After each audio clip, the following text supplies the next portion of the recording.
Hey guys, this is Dan with Gears and Gadgets. Thanks for tuning in. Doing it again. I did a lift kit, a 6-inch lift kit on my 2021 Ford F-150.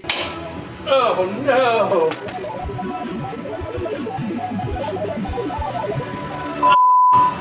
That truck ended up having some problems. I traded it in, and now I have a 2024 GMC Sierra. So I decided I'm gonna take this project on myself again, and that is installing the lift, tires, wheels. Today, I'm gonna go through and show you guys what it is exactly I'm gonna do, the reason for it, and then I will do another video, which will be the entire install, because that'll be a process in and of itself. And I thought long and hard about the route that I wanted to go with this kit. The 21 F-150 was on a 6-inch lift, and with this one, I'm gonna do a 3-inch lift with 35-inch tires, should fit. And the reason for this is, well, MPG. 33.08. What? The fact that you can get 33 MPG out of a truck moving at 65 miles an hour down the highway is ridiculous. Now, I've seen in the comments, people are like, oh, why would you even worry about MPG on a pickup truck?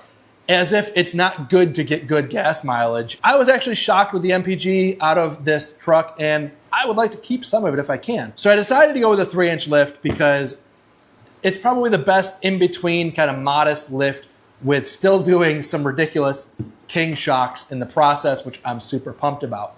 Now, I can also see the comments of people saying, why are you going with a 35-inch tire if you're even remotely interested in the gas mileage? Well, the height of the tire is one thing, as is the width.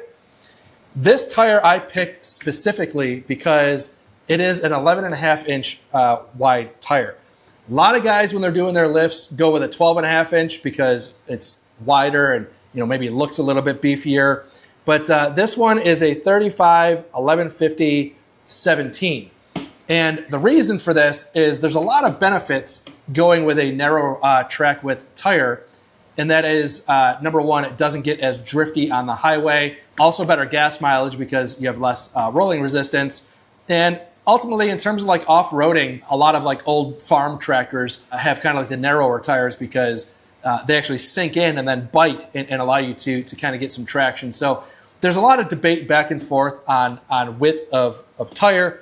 But I think for a daily driver that's also going to be doing off-roading, 11.5 is absolutely perfect. So I went with these Toyo Open Country. This is the AT4. It is an all-terrain and also a snow-rated tire, which here in Phoenix, I don't get myself into too much snow. But this tire is one of the only ones that I could find in this 35, 11.5, 17 size tire. That is what we're going to do. Now I want to take a moment to thank the sponsor of today's video, and that is RealTruck.com. As I'm recording this video in March of 2025, RealTruck has a ton of deals going on. I'll link them all in the description down below. Those links will stay live forever. You can check them out. They kind of come and go in terms of sales, but again, going through March, a lot of this stuff is pretty heavily discounted. I suggest you go take a look for anything you might need for your truck in the links down below. We'll get to the wheels at the end. You'll see what those are. Let's get into the lift kit. This should be the upper control arms, which also, by the way, the AT4 that I own comes with a 2-inch lift from the factory. This 3-inch lift should end up giving me about an inch to inch and a half of height over top of the factory 2-inch lift. And that's fine for what it is I'm looking to do. That makes the install of this lift kit way easier than the 6-inch, which I'm also pretty excited about.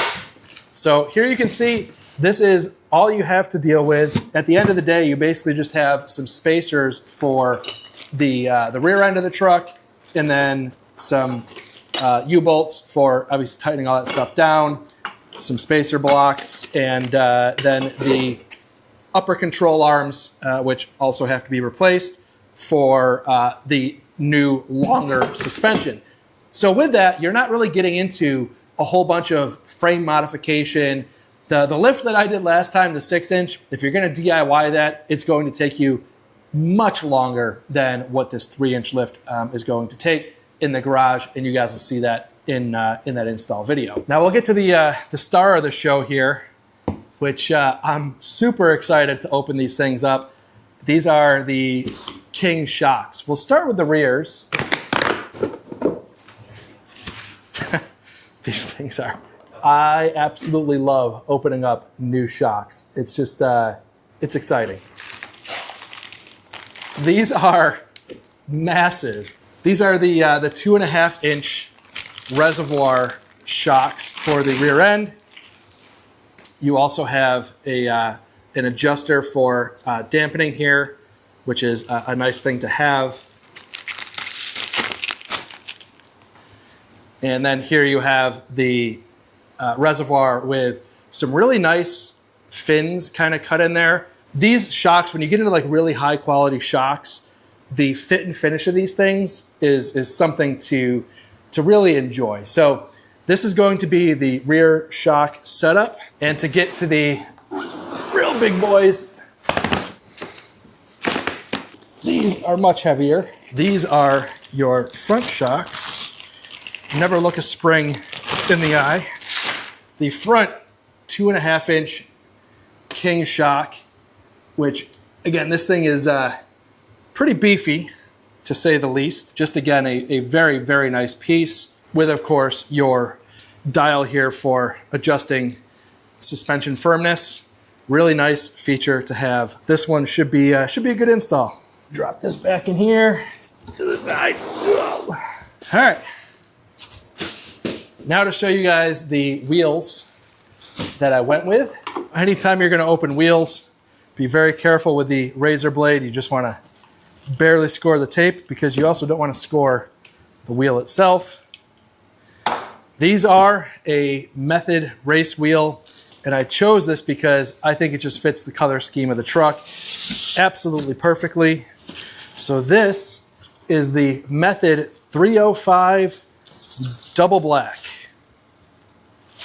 Now I went with this wheel because, pull it out here, it has this really nice matte finish on the inside. It's like matte black, but I would almost call it like a hint of like a gray, the way the wheel looks, but they call it double black, and the gloss black on the outer rim. And I think the way that it just kind of sets itself off looks really nice. And really it just comes down to like the way the light grabs it. That matte black on the gloss black actually almost appears like, to me at least, like it's a little bit of a gray. When it comes to doing wheels and tires like this, you can take them to a shop to get them mounted and balanced and all that. But I learned last time that these shops charge a stupid amount of money for TPMS sensors. The shop that I took them to last time charged $60 per sensor, and I was able to buy 4 for about $120 from Napa. So with that, I also bought the tool to install these sensors, do it myself. Let's see how this works. Toss down some cardboard so that I'm not doing exactly what I just did, dragging them across the concrete, scuffing them up. So these are the sensors that I went with. This is a Bosch QF0471 universal sensor. And then I also bought the little tire valve install tool. Let's see how hard this is.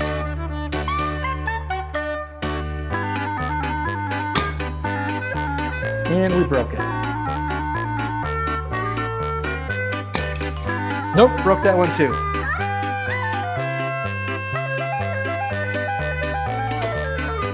So like everything DIY, you have to break some stuff to learn, I guess. I just broke 2 TPMS sensors, prying on them the wrong way. So instead of stopping here, let's see if we can mount one of these ourselves and how crazy that would be.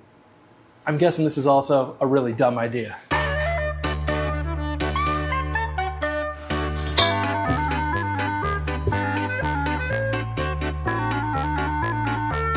I might be doing it.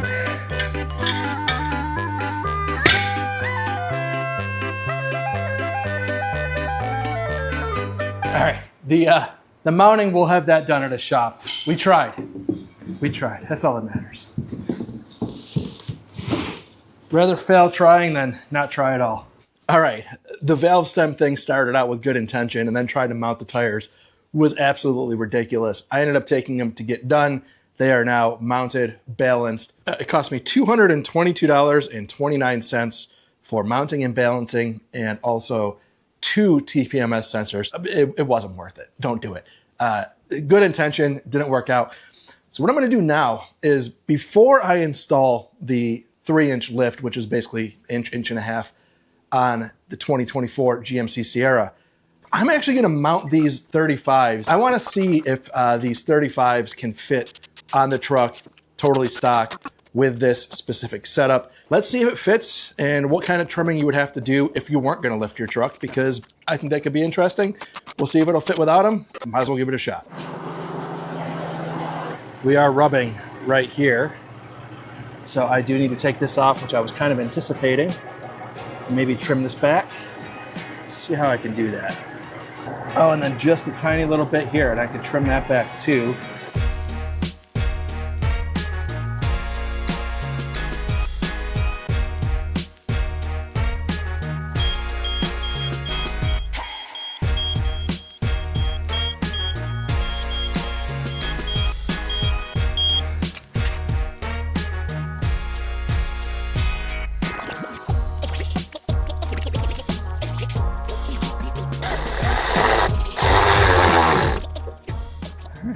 Got a little hailstorm going on here. Now, if you are interested in trying to run 35s on your factory setup on your AT4, it will not fit, it will rub. That was in my experience with these 35-inch tires.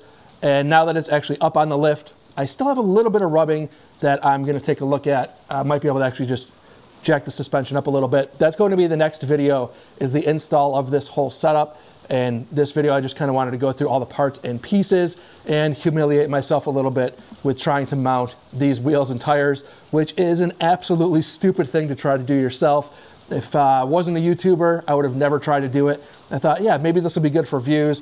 It wasn't good for views. It wasn't good for my mental health. Honestly, it was a giant waste of time, but take them to the shop. That is the smartest way to go. Next video, we'll go through the installation of the lift and some first impressions, which I've actually got a few thousand miles on it now, and we'll talk about that as well. So thank you guys very much for tuning in. If this is your first time tuning in, please hit that subscribe button down below. Remember, likes go a long way to help support the channel. I will see you guys next time.